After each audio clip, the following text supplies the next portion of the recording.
I have a love-hate relationship with Candy O, okay? I love what she stands for because right now she is like helping to fracture MAGA. Like she is a one-woman wrecking ball right now to fracture MAGA.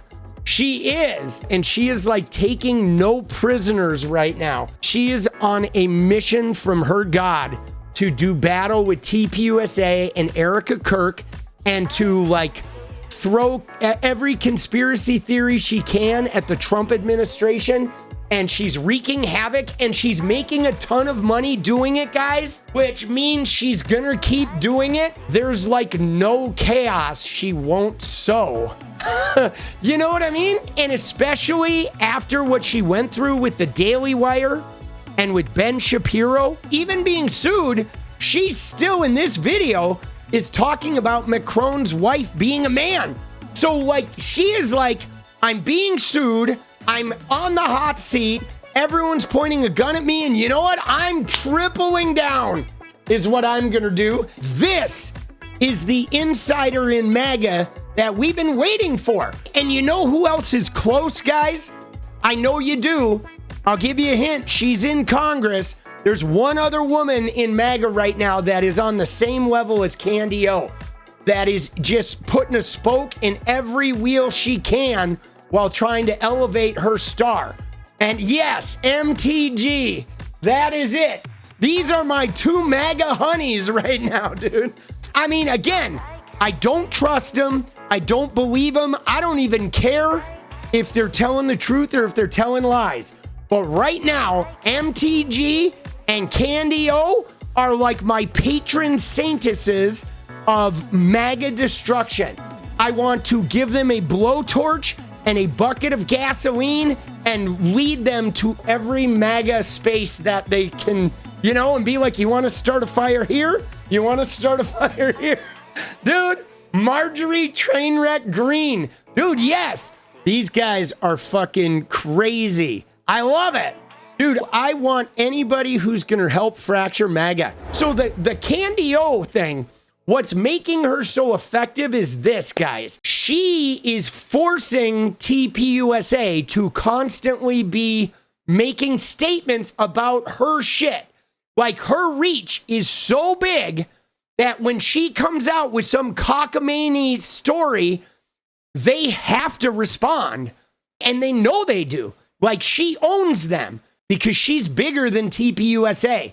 And she's mad at them because they cut her out. She feels like they betrayed Charlie, and I think she's pretty accurate that TPUSA has completely turned their back on Charlie, right? You know, there's something going on. I mean, there were financial troubles. Charlie was resistant to the Israel thing. I think the rest of TPUSA was down with the Israel thing. I think there was some internal strife. We know that Erica is down with Israel. So some shit is like, there's some shit to it. All right, here we go. Candy O, take us to the promised land. Turning Point USA has issued a statement, a couple of statements actually. For one, they say the reason that Mikey McCoy walked away so swiftly after Charlie got shot is because Charlie himself told Mikey to do that. Charlie somehow drilled into Mikey McCoy's mind exactly what he should do in that circumstance. Are you buying that? Any buyers of that? I'd like to know, because if there are, I'd like to inform you. I didn't want to say it this way, but I am in fact a Nigerian princess. I am stranded currently on an island. Dude, she is gunning for TPUSA. I'm serious, guys. Let me just tell you right now, she is good at being a villain. But remember, guys, remember the debate with Adam Mockler, right? The Cuomo thing with Adam Mockler and Andrew Colvett. Remember how big of a pompous ass Andrew Colvett was, right? Remember the way he was dismissive and calmed down and just so snooty, arrogant prick? Let me just tell you that Andrew Colvett, the minute he hears Candy O's voice, the minute somebody mentions, you know what Candace said today? He is probably beside himself. He right now is the sight or sound of Candace Owens makes everything about him just fucking fall apart, dude.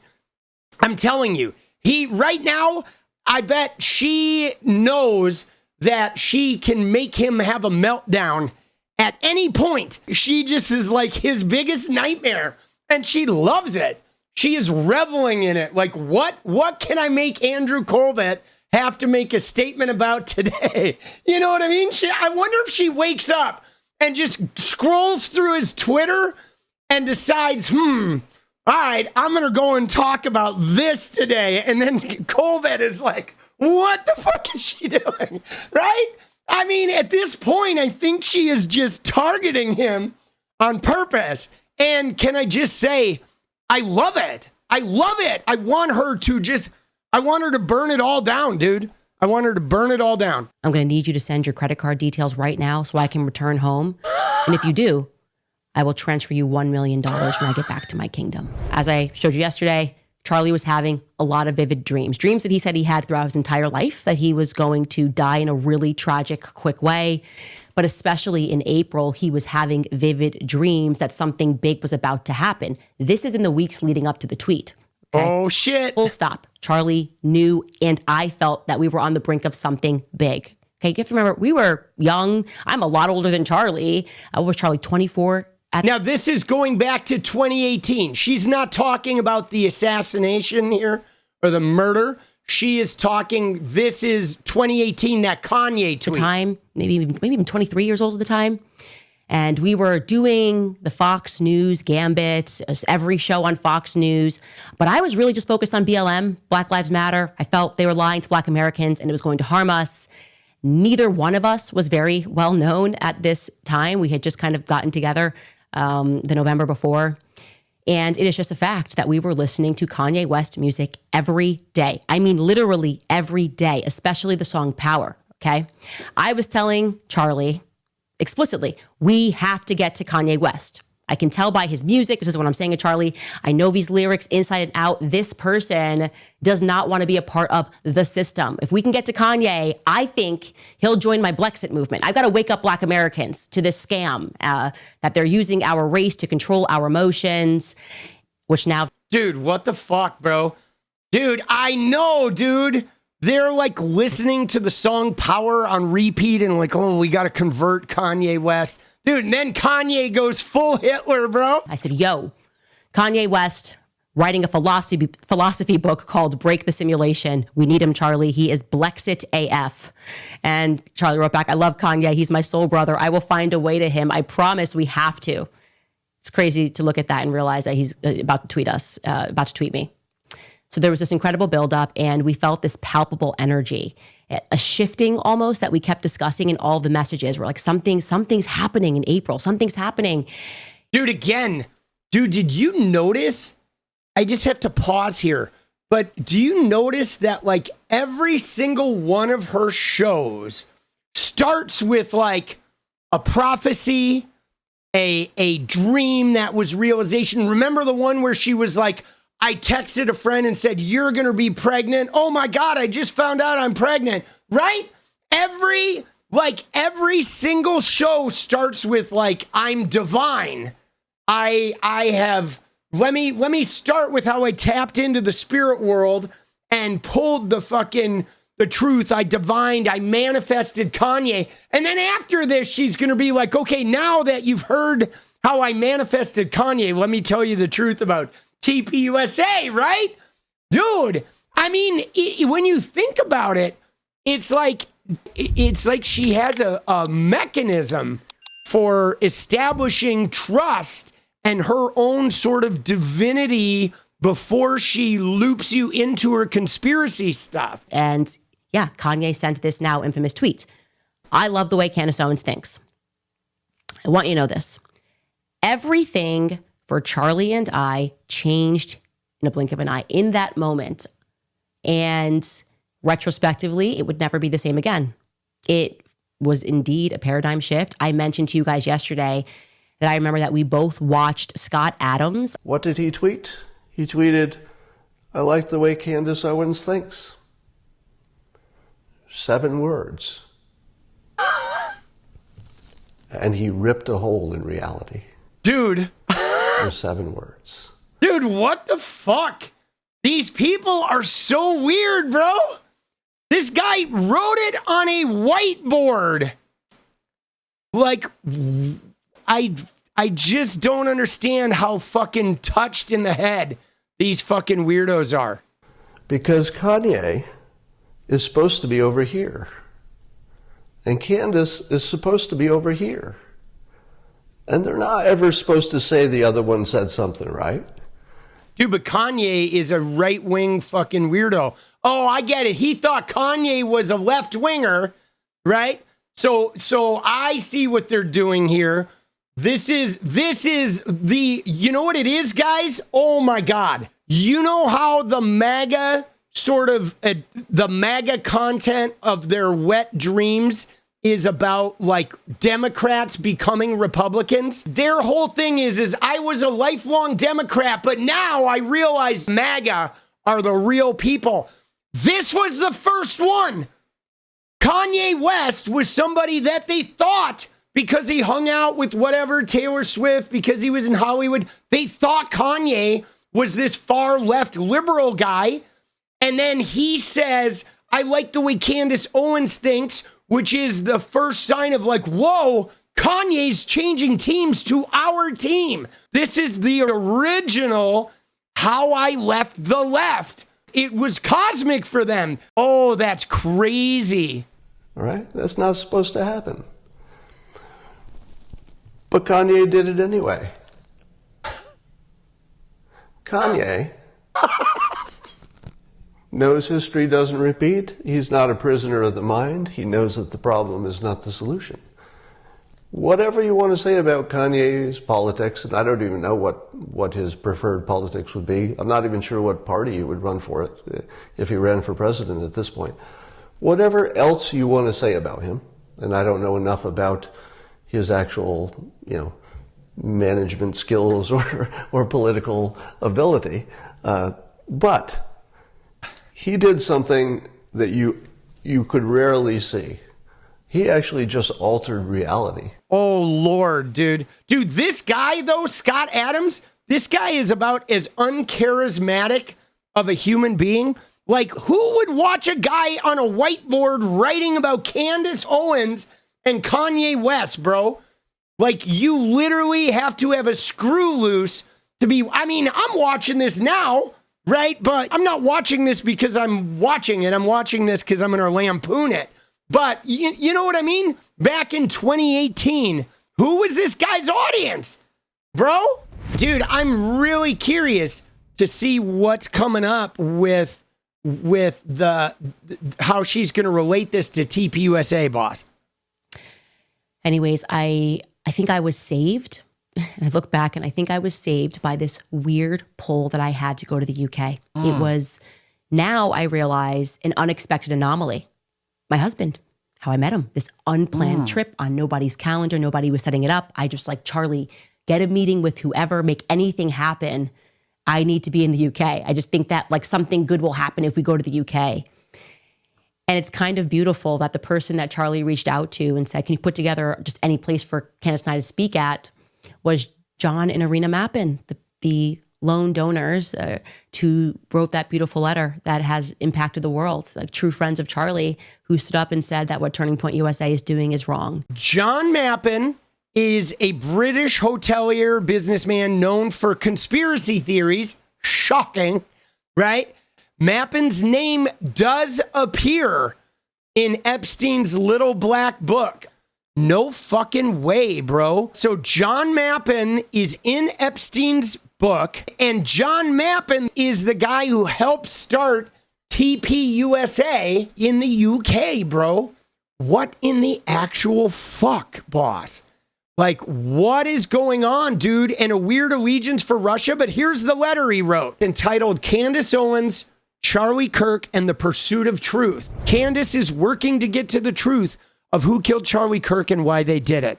Charlie's execution is an assassination with potentially far-reaching political consequences for America and the world. This guy is in the Epstein black book, by the way, the guy writing this letter.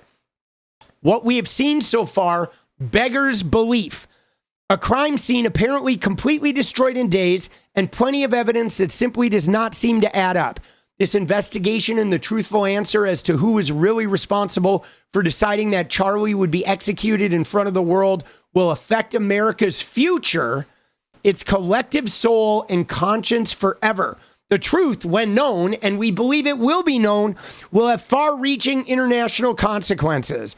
The very idea that someone could be convicted, could receive the death penalty when there remains even the slightest shadow of doubt or shred of uncertainty that they may not be guilty of the crime and that Christian souls would tolerate that possibility is anathema to the teachings of Christ. Dude, this is like so dramatic, dude. I'm waiting for, trumpets to blare and locusts to fucking like fly through my room and shit. In our view, the official investigation should be immediately ordered by the appropriate legal authority to proactively share everything they know with Candace and her selected team, dude. Yes, this guy is a kook, dude. He's like trying to say like, oh, the FBI and the local law enforcement should give Candace all their information. I mean, why not, dude? Let's just burn MAGA to the ground, dude. Fuck it. Give her everything, right? Oh my God. I have been receiving calls from senior Republicans and from Turning Point donors who agree with her all last week, and they've started up again this week. Guys, we may be seeing here why the rebrand to Club America is happening, guys. Okay, I was wondering why they're rebranding to Club America in Florida. I think it may have something to do with this, right? This guy is getting calls from senior Republicans and Turning Point donors, and they're believing Candace, and so there's some schism inside Turning Point, and it's possible that Club America is going to be like, now that they have this money coming in from Charlie's death, maybe they break away from the Turning Point donors and steer it into new Club America land. I mean, we've heard Charlie talk about how his wife is way more conservative than he is. So maybe it's going to get even crazier. Like, dude, this is a lot, dude. I mean, what's crazy about though is a lot of these people are coping, like they're all coping with this violent, like public death. And they're already, like, we already know this guy's a 4chan conspiracy theorist guy, right? So what we have is we have a bunch of people that have lived their lives as QAnon conspiracy theory people, and now they watch this public death.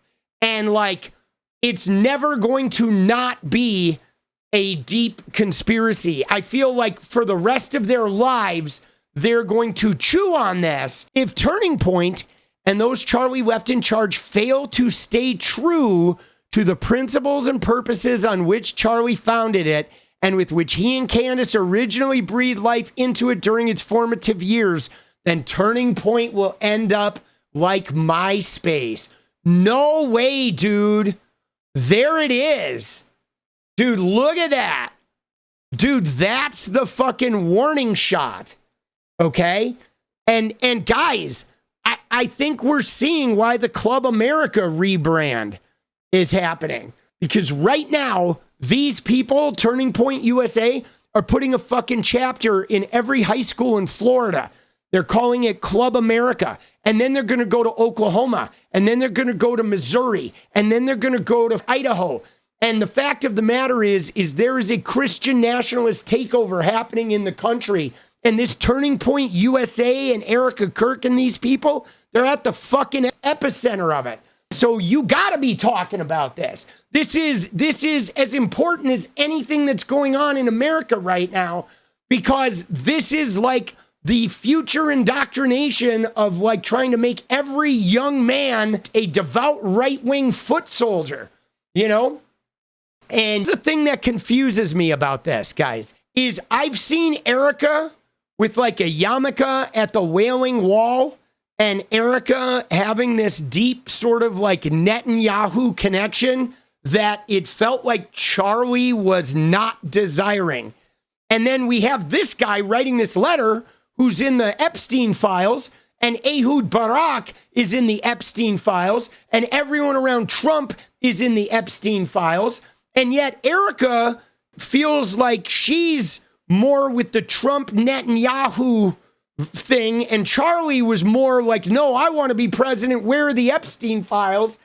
And there's something about that that feels weird, which is why I said I didn't think Erica and Charlie were necessarily on the same page. And so all of this feels connected to the Epstein files and to Trump and to the shit that's going on in Gaza with Kushner and Witkoff and Qatar.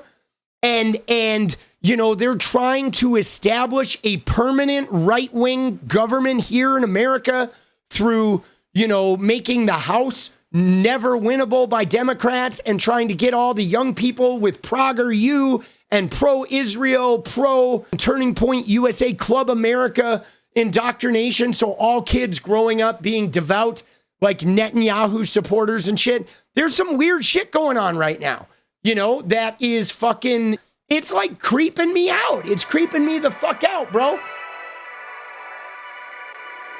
What is up, guys? Thank you so much for watching. You like the video, you want to support independent resistance media, you know what to do. Drop that sub, hit the like button, and please share it. And we do love our members, so if you want to become a member, it's another really great way to support. Thanks again for everything, guys. I'll see you next time. Let's go.